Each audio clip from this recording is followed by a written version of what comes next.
குட்டிப்புள்ளி நேயர்கள் அனைவருக்கும் வணக்கம். நம்ம சேனலில் தொடர்ந்து விஜயோட அரசியல் சம்மந்தமாக வீடியோஸ்லாம் போட்டுட்ருக்கோம். ஸோ இப்போ அது சார்ந்த ஒரு வீடியோ தான் இப்போ நம்ம பார்க்க போகிறோம். இப்போ ரீசெண்டாக விகடன் நடத்தின கருத்து கணிப்பில் பார்த்து மொத்த அரசியல் கட்சியும் பயந்து போயிருக்குது. அப்படி என்ன அந்த ரிப்போர்ட்டில் இருக்குது அப்படின்னு பார்த்தீங்கன்னா, மக்கள்கிட்ட விகடன் சில கொஸ்டின்ஸ் கேட்டிருக்காங்க. அது என்னென்னு பார்ப்போம். இப்போ நம்ம கொஸ்டின் பார்த்தீங்கன்னா, சினிமாவிலிருந்து இனி முற்றிலும் விடைபெறுவேன் அப்படின்னு விஜய் அறிவிப்பு பற்றி என்ன நினைக்கிறீங்கன்னு கேட்டப்போ, சரியான முடிவுன்னு 57% மக்கள் சொல்லியிருக்காங்க. தவறான முடிவுன்னு 23%, சினிமாவில் நடித்து கொண்டே அரசியல் பண்ணலான்னு 19% வரை சொல்லியிருக்காங்க. இதுதான் பார்த்தீங்கன்னா மற்ற நடிகர்கள்லேருந்து விஜயை வேறுபடுத்தி காமிக்குது. இப்போ கமலஹாசன் நடிச்சுட்டே அரசியல் பண்ணுறதுனால தான் அவருக்கு பெரிய வரவேற்பு இல்லை அரசியலில். ஆனால் நம்ம தளபதி விஜய் நடிப்பை நிறுத்திட்டு அரசியலுக்கு வர்றதுனால அவருக்கு நிச்சயமாக மக்கள்கிட்ட நல்ல ஒரு வரவேற்பு இருக்கும். ரெண்டாவது கொஸ்டின் பார்த்தீங்கன்னா, அரசியலில் நடிகர் விஜய் சறுக்குவாரா இல்லை சாதிப்பாரான்னு கேட்டதுக்கு, சாதிப்பார்னு 31% மக்களும், சறுக்குவார்னு 26% மக்களும் சொல்லியிருக்காங்க. பொறுத்திருந்து பார்க்கணுன்னு 42% பேர் சொல்லியிருக்காங்க. ஸோ இதில் அதிகமான பர்சன்டேஜ் பார்த்தீங்கன்னா விஜய் சாதிப்பாருன்னு தான் சொல்லியிருக்காங்க. மூணாவது கொஸ்டின் என்னன்னு பார்த்தீங்கன்னா, தமிழ்நாடு அரசியலில் இனி நடிகர்களுக்கு தனி இடம் கிடைக்குமா அப்படின்னு ஒரு கொஸ்டின் தான். இது ஒரு நார்மலாக காமனான கொஸ்டின். ஸோ இதை கிடைக்கும்னு சொல்லிட்டு 13% வரும், கிடைக்காதுன்னு 35% வரும் சொல்லியிருக்காங்க.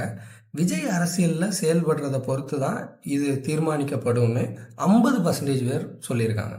ஸோ விஜயோட அரசியல் பிரவேசத்தையும் அவரோட அரசியல் வரவேற்பும் எப்படி இருக்குன்னு மொத்த தமிழ் சினிமாவும் தமிழர்களும் பார்த்துட்டு தான் இருக்காங்க. ஸோ நாலாவது கொஸ்டின் பார்த்தீங்கன்னா, தமிழக வெற்றி கழகம் திராவிடம் இல்லாத கட்சி பெயர் எப்படி இருக்கிறதுன்னு கேட்டப்போ, நன்றாக இருக்குதுன்னு 50% வரும், கருத்து இல்லைன்னு 25% வரும், நன்றாக இல்லை அப்படின்னு 24% வரும் சொல்லியிருக்காங்க. இதுல இருந்து என்ன தெரியுதுன்னா, 50 வருஷ திராவிட கழகமோ இல்லை அண்ணா திராவிட கழகத்தின் ஒரு விரக்தியை தான் இது சொல்லியிருக்கு. திராவிட கட்சி என்னதான் பண்ணியிருக்கு நம்ம தமிழ்நாடு மக்களுக்குன்னு கேட்குற மாதிரி தான் இருக்குது. ஸோ அதனால் தமிழக வெற்றி கழகத்துக்கு மக்களிடையே நல்ல ஒரு வரவேற்பு இருக்குது. இப்போ அஞ்சாவது பார்த்தீங்கன்னா, தமிழக என்ற வார்த்தையை நடிகர் விஜய் கட்சி பெயரில் பயன்படுத்தி இருப்பது எப்படின்னு பார்க்குறீங்க அப்படின்னா, சரின்னு 56% வரும், தமிழ்நாடு என பெயர் மாற்றம் செய்ய வேண்டும்னு 29% வரும், தவறுன்னு 14% வரும் சொல்லியிருக்காங்க. இந்த தவறுன்னு சொன்ன 14% வேறு யாருன்னு எனக்கு தெரில. நிச்சயமாக 200 ரூபா யூபிஸாக தான் இருக்கும்.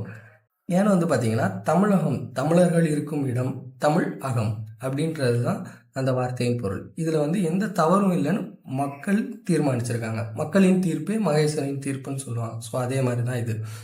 ஆறாவது கொஸ்டின் பார்த்தீங்கன்னா, விஜய் 2026 ஆட்சியை பிடிக்கும் அளவுக்கு கட்சி வளர்த்து விடுவாரா இந்த 2 வருஷத்தில் அப்படின்ற கொஸ்டினுக்கு பார்த்தீங்கன்னா, அதெல்லாம் கஷ்டங்க அப்படின்னு 44% பேர் சொல்லியிருக்காங்க.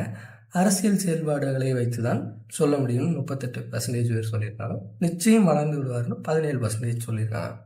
இதில் மக்கள் என்ன சொல்கிறாங்கன்னா, இந்த 2 வருஷத்தில் அவர் எப்படி செயல்படுறாரோ அதை பொறுத்து தான் அவரோட கட்சி வளர்ச்சி தீர்மானிக்கப்படும் மக்கள் சொல்லியிருக்காரு. கரெக்டு தான் ஆக்சுவலாக. அப்புறம் 7வது கொஸ்டின் பார்த்தீங்கன்னா, விஜய்க்கு அரசியல் புரிதல் உள்ளதா என்ன நினைக்கிறீங்க அப்படின்னு கேட்டப்போ, இருக்குதுன்னு 42% வரும், இல்லைன்னு 34% சொல்லியிருக்காங்க, தெரியவில்லை அப்படின்னு 22% சொல்லியிருக்காங்க.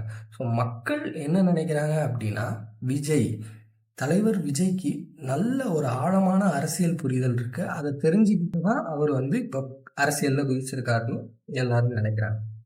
இப்போ கடைசி கொஸ்டின் பார்த்தீங்கன்னா, விஜய் எந்த கட்சிக்கு மாற்றா வருவார்? அதிமுகவுக்கு மாற்றுன்னு 13% வரும், திமுகவுக்கு மாற்றுன்னு 24% வரும், பாஜகவுக்கு மாற்ற அமைவார்னு 10%, யாருக்கும் இல்லை அப்படின்னு 50% சொல்லியிருக்காங்க.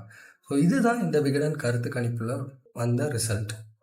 இந்த கருத்து கணிப்பை பற்றி நீங்கள் என்ன நினைக்கிறீங்கன்னு கமெண்ட் பாக்ஸில் சொல்லுங்கள். இந்த வீடியோ பிடிச்சிருந்தா லைக் பண்ணி ஷேர் பண்ணுங்கள். முக்கியமாக விஜய் அரசியலில் எதுவும் சாதிக்க மாட்டார்னு சொல்கிறவங்க ஃப்ரெண்ட்ஸுக்கு இந்த வீடியோவை ஷேர் பண்ணுங்கள்.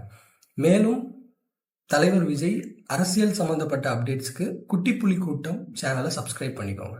நன்றி.